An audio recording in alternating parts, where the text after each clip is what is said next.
You come round the corner of the coop at 11 in the morning with the feed scoop still in your hand, and you put your palm flat on the south wall the way you always do, and you take it straight back off. Those boards are not warm. They are hot the way the side of a stove is hot. You can see the heat coming up off the tin on the roof, that shimmer over it, the way it comes off a road in July. You lift the latch and the door swings and the air comes out at you. It is not the air you are standing in. It is thicker than that, and it is older. It has been shut inside that box since first light with nowhere to go, and it comes past your face all at once, and it smells like hot shavings. And you see her. Now look at her properly, because everything she has got left is showing on the outside. She is standing on her own over by the wall where the shavings are thin. She has been standing a long time. She is not resting because there is nowhere in that box to rest. The floor is warm, the air is warm, the bird next to her is warm. There is not one cool thing in there she can put herself against, and she has been hunting for one since about 4 o'clock this morning. Her wings are held away from her body, not raised up, held, out from her sides like she has forgotten how to fold them back in, like they are something she is carrying instead of something she owns. She is not doing that to look pitiful at you. Under a wing, the skin is close and the feathering is thin, so holding them out is her opening 2 vents in her own sides, and she did that hours ago. That was not her first move, it was her second, and it is already spent. Because here is what she is up against, and it is the thing you have to hold on to for the rest of this video. She cannot sweat, not one gland anywhere on her body. She cannot get out of her own feathers either. She is standing there in July in the only coat she owns, and there is no taking it off. Her beak is open. That is not gasping, and it is not panic. That is work. Every breath she is pulling is costing her something, and she has been paying it since before you were up. And underneath her beak, at her throat, there is a small, fast fluttering going on. You would walk straight past it if you were not looking for it. Quick, over and over, and she cannot stop it, and she is not choosing it. That is the last thing she has. When the panting stops being enough, she vibrates the floor of her own mouth to move more air across it, and there is nothing after that one. That is the bottom of what she carries. Her eyes are half shut. She is tired. Not this morning tired.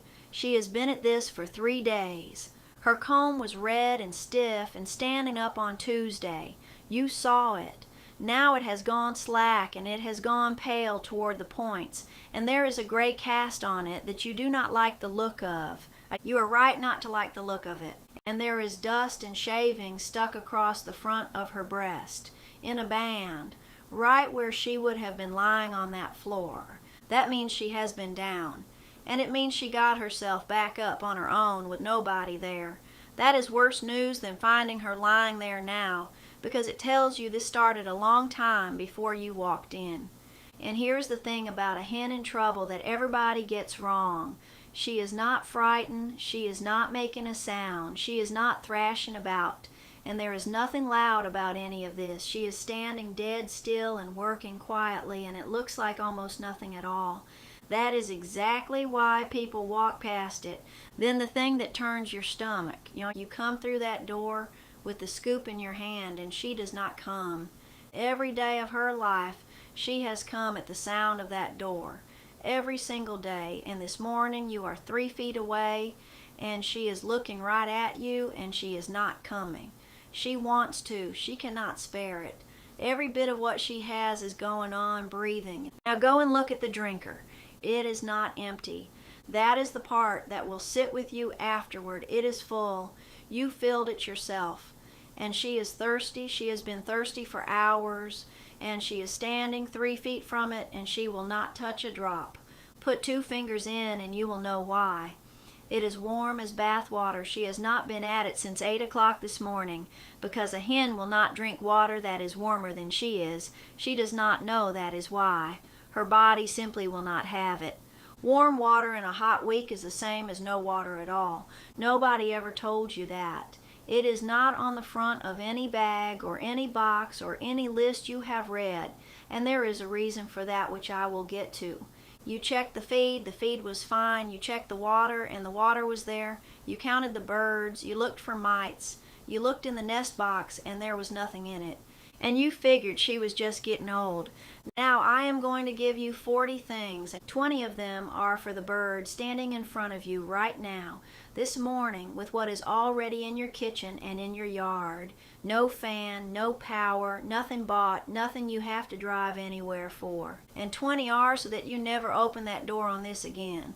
But before one of them, the part nobody says out loud, she did not start this morning. She started 3 nights ago, and you were asleep for all 3, and I am going to show you exactly how that happened.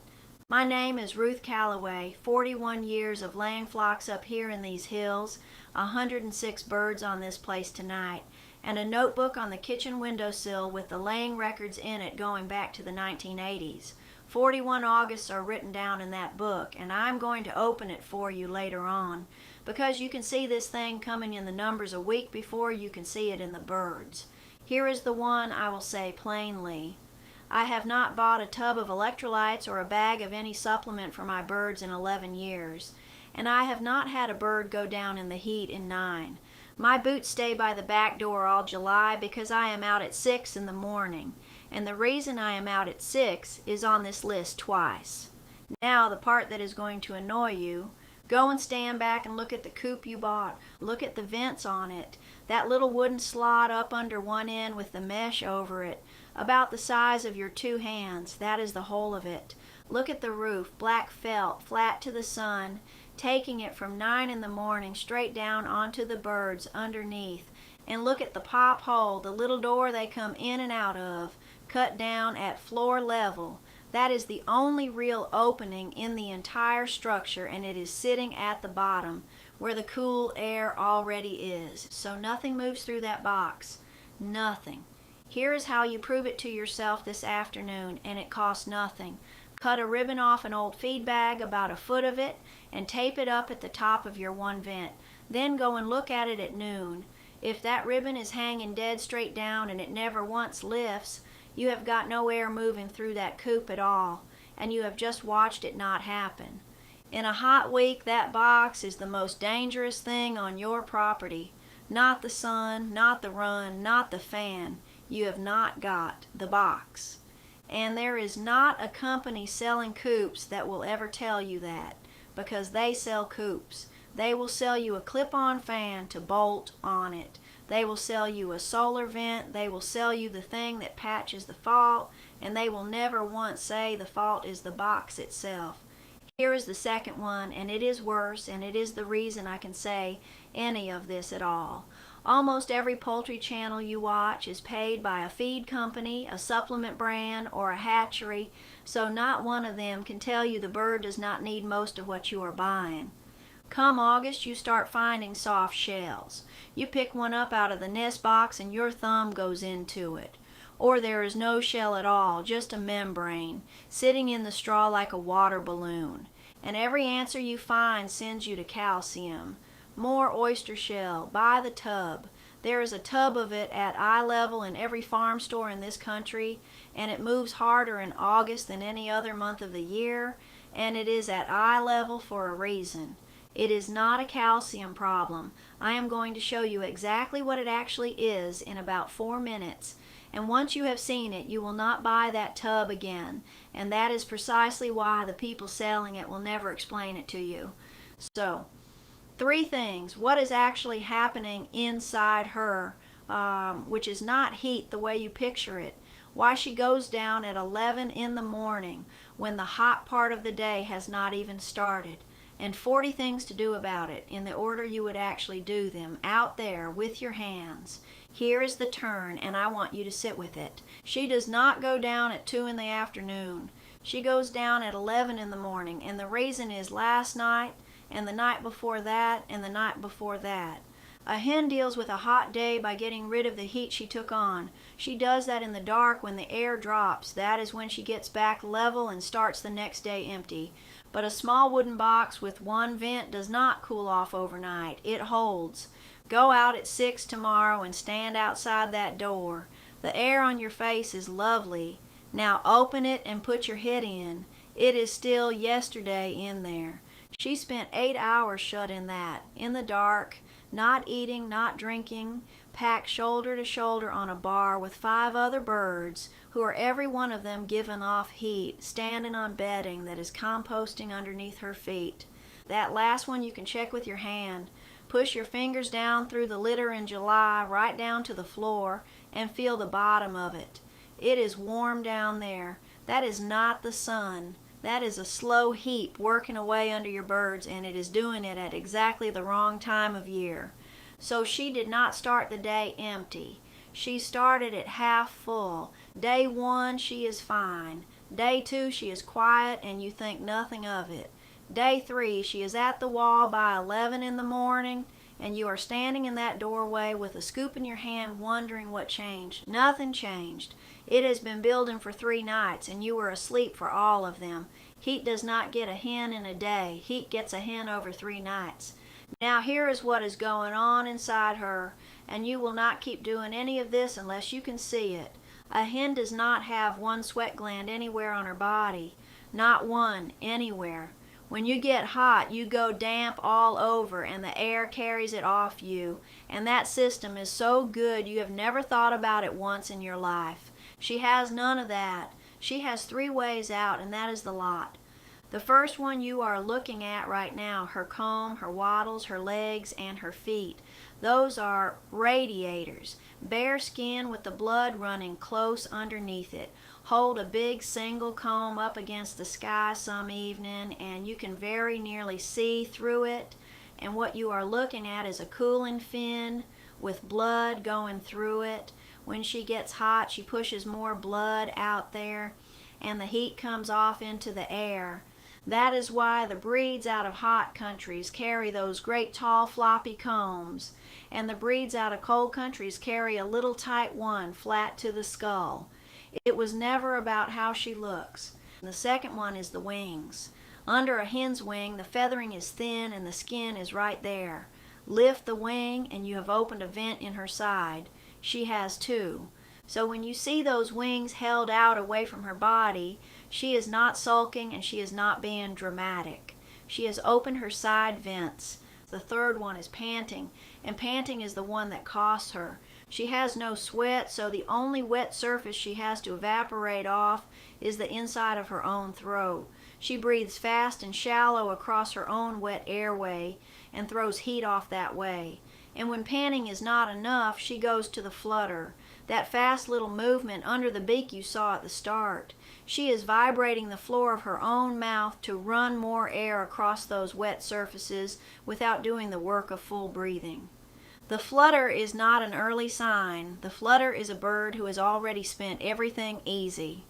And here is the price of it, which is your soft shells. When she pants, she is not just moving air. She is blowing carbon dioxide out of her blood far faster than she is built to, and the carbon dioxide in her blood is part of what holds her whole chemistry in balance.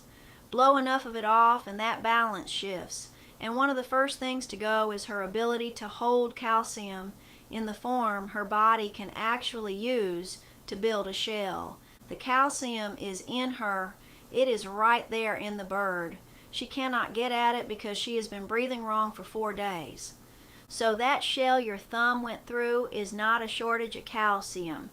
It is a breathing problem wearing a calcium costume. You can pour oyster shell into that hen by the bucket and fix nothing at all, because what is short is not the mineral, it is the conditions she needs to use it. Cool her down and the shells come back on their own in about a week. And that is the entire subject. Every single one of the 40 things I'm about to give you is doing one of 2 jobs. Either it is helping heat get out of her by those 3 roots, or it is stopping heat getting into her in the first place. That is it. If you have got that, you could work out most of this list yourself. I did not work any of it out. A woman named Della Ratliff worked it out, 2 ridges over from here, and she was already old when I was 30. She had one rule about her hens in summer that I did not understand until I was somewhere near 50. She shut them in at dark, and she opened that door at first light, before she did anything else at all. Before the coffee, before the milking, before she put her own breakfast on, in her house coat with the dew still on everything. I thought it was habit. It was not habit. She was handing them 8 hours of cool air, and she had worked out, without ever putting a number to anything in her life, that a hen who has not had her night has nothing left for the day. She said it like this: do not take their night off them. Now, before I start the 20, here's the sequence you are going to hang all of it on. 3 words. Say them out loud in the truck on the way home. Feet, skin, air. In that order. Feet first, because her legs and her feet are bare, and the blood is close, and they will dump heat into cool water faster than anything else on her body. Skin second, because feathers shed water and skin does not. Air last, because none of it works in still air. Feet, skin, air, in that order. Right. 20 things for the bird in front of you. The order matters more than the list does. Number 1, get her out of that box, not into your house.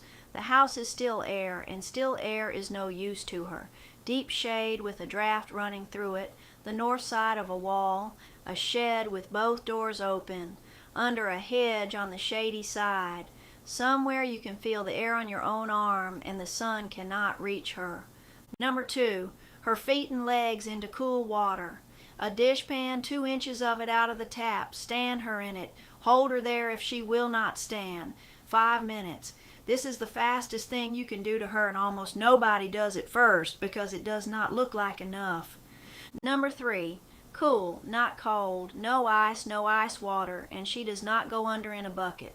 A bird already at the edge who gets dropped into cold water can go into shock, and the shock is a bigger problem than the heat was. You are bringing her down over 20 or 30 minutes, not 2. Number 4, wet the skin, not the feathers. This is the one that gets done wrong every time. Throwing a bucket over a chicken does close to nothing. Watch it happen. The water rolls straight off her back and beads up and runs off the sides, because that is what a feather is built to do. And all you have done is put a wet blanket on a warm bird. Part the feathers with your fingers, under the wings and on the belly where the feathering is thin, and get the water down onto skin. That is worth 10 of a soaking. Number 5, a wet cloth on the comb and wattles. Damp, cool, wrung out so it is not running. Lay it over the comb, wipe the wattles, and put your hand on it every couple of minutes, because when it has gone warm, it has stopped working. Wet it again. You are working the radiators. Number 6, move air across her. A fan, if you have one, sat off to the side, not blasting straight at her. No power out there. Open 2 doors opposite one another and make a draft. Neither of those. Pick up a bit of board and fan her with your arm. It looks foolish. It is not. Evaporation needs moving air, and still air is her enemy. Number 7, get her drinking and get it cool. Cool water, not iced. Dip the tip of her beak in it and take your hand away and let her decide. Most birds start once they have tasted it. She may take a great deal more than you expect, and that is fine. Let her. Number 8, do not pour water into her, not with a syringe, not out of a bottle, not off the corner of a cup. A panting bird has her airway wide open and working hard, and liquid poured in goes down the wrong way and into her lungs, and that is a problem nobody fixes in a yard. Dip the beak and let her swallow. If she will not take one drop, that is serious, and I will come back to it. Number 9, electrolytes if you have them. If you have not, 1 gallon of cool water, 1 teaspoon of salt, 1 teaspoon of baking soda, 1 tablespoon of sugar, stirred until you cannot see it. She has been panting for hours, and she has lost more than water. This is for the event. It does not run for weeks. Number 10, take the feed away for now. Digesting a meal makes heat inside the bird. A hen in trouble does not need a furnace running in her gut on top of everything else. She will not want it anyway. Feed goes back down in the evening when she is level. Number 11, separate her, but where she can still see the others. Somewhere nobody can shoulder her off the water or off the cool spot. A hen at the bottom of the pecking order gets the warm end of everything, and 9 times out of 10 the bird you find down is the one who has been shoved off that drinker all week. Number 12, get something cold under her breast. A flagstone in the shade, a concrete step, a paving slab you have hosed off, the flat of a spade laid on cool ground. Set her on it and watch her. She will settle down onto it and spread out flat and pull the heat out of herself, because the thinnest feathering she has got is on her belly. Number 13, wet the ground and let her dig. Hose a patch of earth in the shade until it is damp 2 inches down, and let her scratch into it. She will cool her own belly in that soil better than you can with a cloth in your hand. Number 14, once she is set up, leave her be. Every time you catch her, hold her, chase her around a pen, her temperature goes up. I know you want to be doing something. Set her up right and then go and stand at the fence and let her work. Number 15, use her breathing as your gauge. Watch her side and count for 15 seconds. Then go away and come back in 10 minutes and count again. If the number is coming down and that flutter under her beak has stopped, you are winning. If she is still fluttering after 20 minutes of all this, you keep going. Number 16, look at the color of that comb and know what you are looking at. Pale is heat. Pale is what you expect, and pale is not the emergency. Purple or blue or dark at the points is something else entirely. That is a bird who is not getting oxygen where it needs to go. Number 17, here is my line, and I draw it in every video I make. The first 20 minutes are yours. Nobody is reaching your yard inside 20 minutes anyway. So do not stand there waiting on a phone, but a bird who is unresponsive or gone purple in the comb, or twitching or paddling her legs, or who will not take 1 drop of water, is past what a dishpan fixes. Cool her and get on the phone at the same time, and if she comes through the afternoon and then goes quiet and hunched up on you the next day, call somebody then too, because heat does damage on the inside that shows up a day late. Number 18, do not stand her in front of a mister on a muggy day. All of this works on evaporation, and on a still humid day the air is already carrying about as much water as it can hold. So a mister just makes a wet, warm bird. In dry heat, misters are excellent. In wet heat, they are close to useless, and they can make it worse. Number 19, when she comes up, she stays put. She does not go back to the flock so you can get on with your day. She stops in the cool with her own water until evening, and she goes back in when the air has dropped. Number 20, tomorrow morning, look at her before anything else, before the scoop, before the eggs. A bird who comes through this is often not right for a day or two, and the second morning is when you find out whether you got to her in time or only nearly in time. Eating, drinking, standing square on both feet, comb filling back in and going red at the points. That is what you want to see. Feet, skin, air. In that order. That is the 20. And that 20 cost you nothing, and there is nothing at the end of this to buy. I am not selling you feed. I am not selling you a supplement. There is no book and there is nothing in the description with my name on it. So the only thing this is worth to me is that it gets in front of the next person who opens that door at 11 in the morning and finds a bird standing there with her wings out. Subscribing is what does that. That is the whole ask, and it is the only one I am going to make. Now the other 20. Now 20 more so you never walk in on it again. Number 1, shade. Before water, before vents, before breeds, before feed, before all of it. Over the run, over the drinkers, and over the roof of the coop itself, because that roof is what turns the box into an oven by 10 in the morning. Number 2, shade with air underneath it, not shade that traps. Lay your hand on a sheet of tin at noon and you will not keep it there. Now put your hand underneath that same sheet where it is lying flat on the run frame. That is not shade, that is a griddle with birds under it. Hold it up off the structure by a hand's width and the hot air runs out from under it. That gap is the whole difference. Number 3, grow shade. Sunflowers, pole beans, Jerusalem artichokes along the sunny fence line. It takes a season and it costs the price of a packet of seed, and it is the only shade you will ever put up that gets better every year instead of worse. Number 4, more than one drinker, always. A hen in real heat will not walk far for water, and the birds at the bottom of the order get pushed off the one that exists. 3 small drinkers beat 1 big one in July. Number 5, every drinker in shade, every one. Water sitting in sun goes warm in under an hour. Here's your check, and it takes 4 seconds. 2 fingers in the drinker at noon. If it is warmer than the back of your own wrist, she has already quit drinking it, and that is how people end up with a bird down beside a drinker that is completely full. Number 6, keep it cool through the day. A frozen jug dropped in, a bucket sunk to the rim in the ground with a board over the top, a fresh refill at noon. Cool water is not a luxury. She will drink far more of it, and drinking is her whole defense. Number 7, clean the drinkers more in summer than in winter. Run your finger around the inside of one in August, and look at what comes off on it. Warm water grows that fast, and a bird put off her water.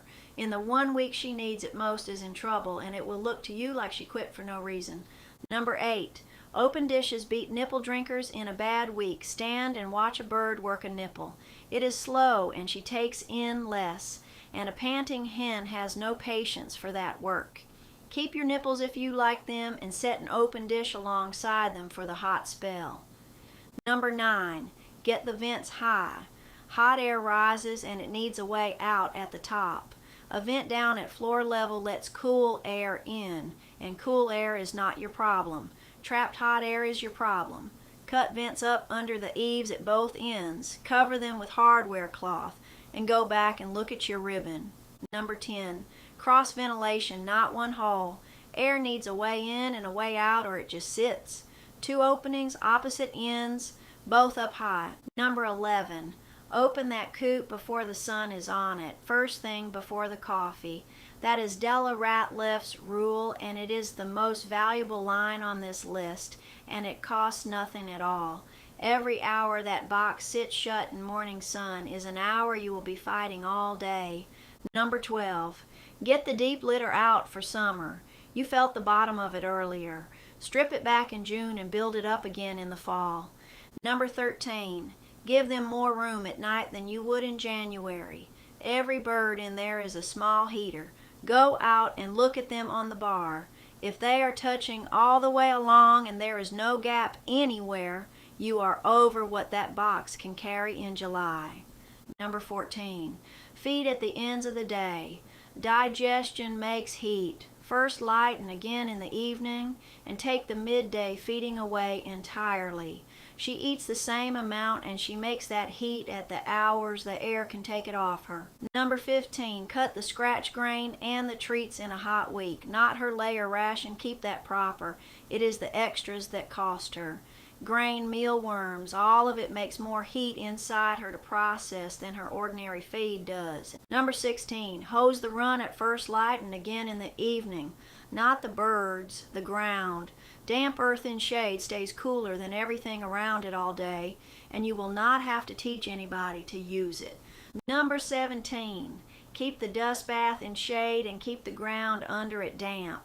They will dig down through to the cool layer and lie over in it with one wing out. And a hen dust bathing at 2 in the afternoon is a hen who is managing just fine, which is worth knowing. Number 18, watch the broody hen. She is sat in the darkest, stillest, most closed-in corner of that coop, flat over a clutch, and she will not come off for water. That is the bird you will find down. Lift her off twice a day, set her in front of water in the shade, and stand there until she drinks. Number 19, pick your 3 before the week comes. Walk out tonight and look at them. The heavy breeds, the feather-legged ones, the little tight combs, the old birds, anything carrying too much condition. And the ones in heaviest lay, and that is the one nobody says. A hen putting out 6 eggs a week is running hot to do it. And the modern hybrid layer was bred to run exactly that hard for 2 years and then come apart. Nobody mentions August when they are selling you those chicks. Pick your 3 tonight, and in a hot week you look at those 3 first every time. Number 20, get your kit together before you need it, and this is the one nobody does. a dishpan, an old towel, a jar with the salt and the soda and the sugar already measured into it and the lid on, a bit of shade cloth.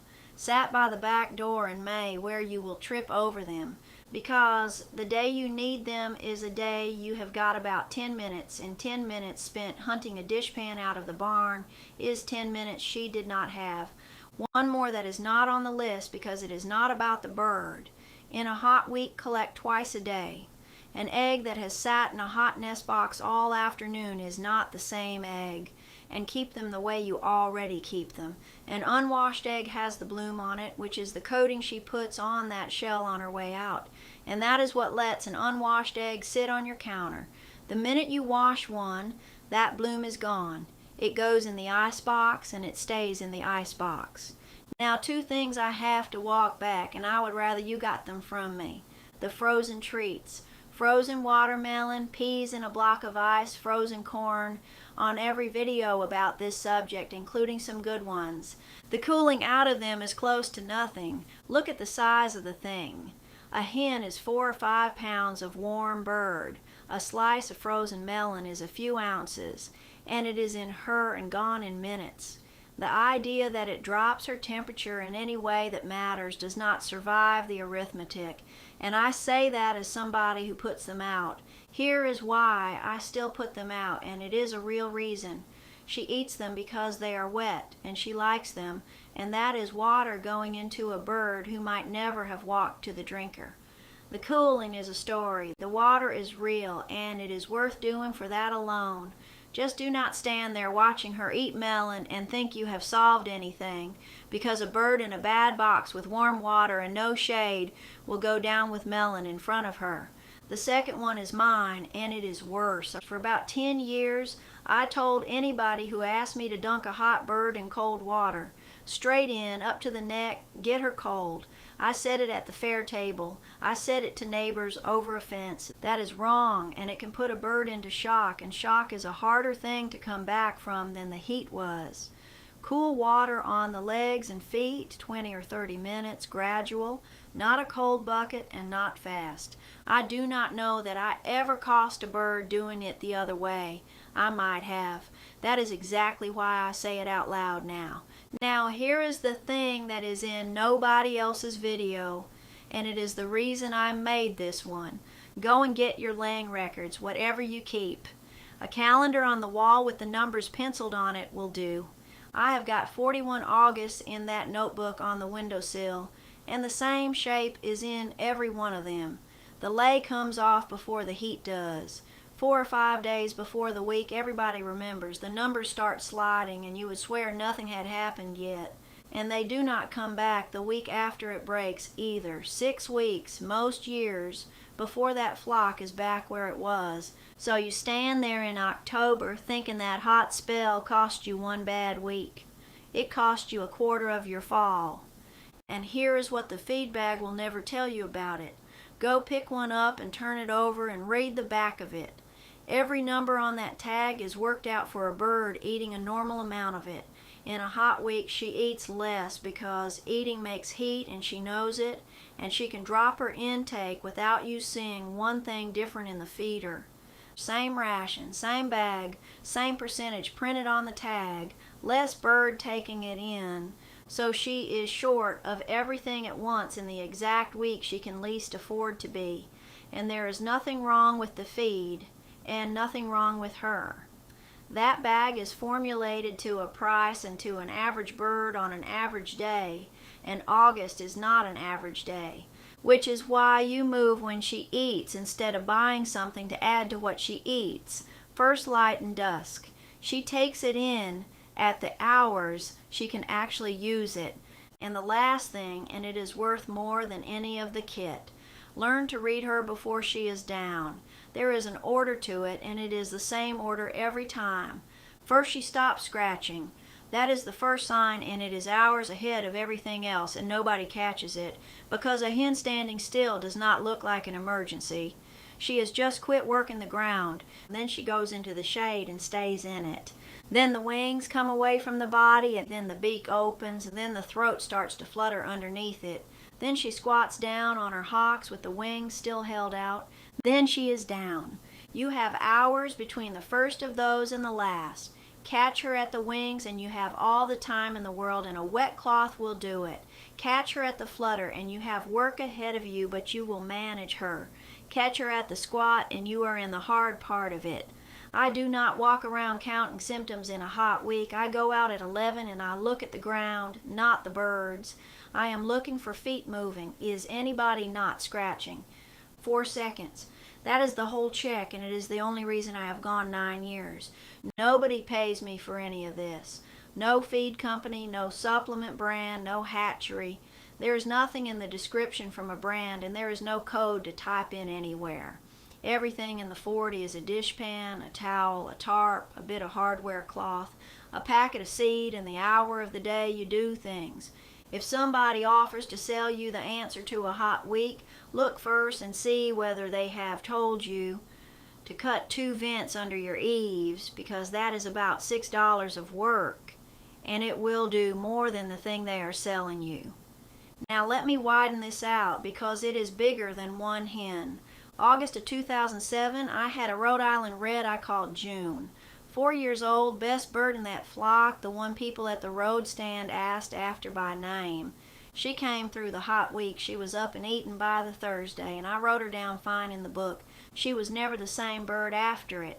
She laid maybe 24 more eggs in her life.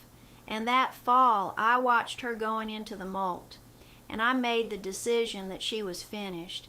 And she was 4 years old, and I have thought about it every summer since, because she was not finished in 2006. Nothing happened to her in 2007 except 3 nights in a box that I built. That is the size of this. It is not one bad afternoon. It is a laying season, and it is good birds culled by people who were sure they were spent. And it is a flock that took you 2 years to build and 1 week in August to knock sideways against a tarp, a dishpan, and a door opened at 6 in the morning. She was never finished. She was shut in a warm box 3 nights running, and she could not get rid of what she took on in the day. And none of that was the hen's fault, and none of it was yours either. Nobody tells you this part, because there is nothing to sell in the sentence, "Open the door before the sun gets on it." So here is your list, and it is short. Shade over the coop roof and over every drinker today. 2 vents cut high, both ends, and that door open before the sun is on it. 3 drinkers instead of 1, all in shade, all refilled, cool at noon. Feed at first light and at dusk, never at midday, and cut the grain and the treats. A dishpan, a towel, and a jar of salt, soda, and sugar sat by the back door before you need them. And if you walk in on her, feet, skin, air, in that order, then at 11 tomorrow morning, go out and look at the ground and ask one question: is anybody not scratching? Tell me 2 things in the comments: how many birds you keep and what your temperature got to this week. I have people watching from where 98 is an ordinary Tuesday, and people watching from where 80 is a crisis, and it is that second bunch who are in the most trouble, because nothing they own was built for it. And tell me the fault in your coop that you already know about and have not fixed yet. I read every one of them. Next time I am going to show you what happens to the ones who came through this. 4 or 5 weeks from now, they are going to stop laying, and there will be feathers all over that run like something got in, and half of you are going to think they are sick, and the other half are going to buy something. It is neither one. There is a right way to feed a bird through it, and a wrong way, and the wrong way costs you the whole winter. I will show you exactly what it is. Take care of the garden.